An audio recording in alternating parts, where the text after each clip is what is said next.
Welcome to Uncle's Channel. Thanks for watching today. And let's talk about how to easily defeat the Parade Master in Lies of P. Now, this is the first boss that you're going to come across, and for new players, especially for the genre, he might seem a little bit intimidating. But if you use some of the tried and true strategies of Dark Souls, this boss is going to be a piece of cake. So let's dive into those tried and true strategies. Now, when you go into the arena, the best advice that I can give you here is almost every single one of his attacks, just simply roll into the attack, and you will avoid being hit by the vast majority of them. Yes, sometimes your timing won't be just perfect and you might get hit and, knock a little bit of damage off, but this boss is pretty forgiving. But as long as you roll into most of his attacks, you can avoid the vast majority of damage, and you can just keep slicing away at him after the attack that you've rolled into, and you can continue to knock the health bar further and further down. The only one you really have to watch out for is when he turns red and gets ready to slam on top of you. For this, just simply roll backwards, or sort of jump backwards rather, and you can avoid the attack most of the time as well.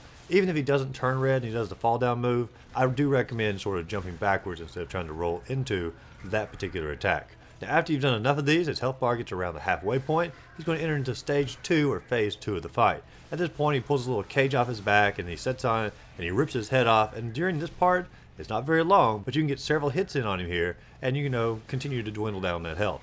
Now, after this point, he is much more aggressive, has much more range of attack here, but the strategy is going to remain exactly the same. Roll into every one of his attacks pretty much, unless he does the fall down move.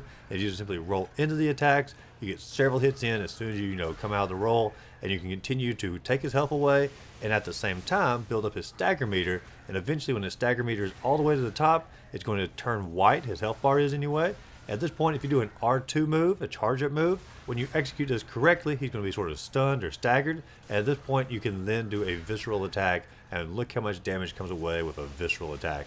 It's pretty phenomenal right here. But just simply roll into all of his attacks except for the ones where he falls down, and you shouldn't have any trouble with this boss pretty much at all. But if you enjoyed this video, be sure to like and subscribe to the channel. Check out other videos listed up above. And as always, go out there, find a great game to play. Just simply have a great rest of the day.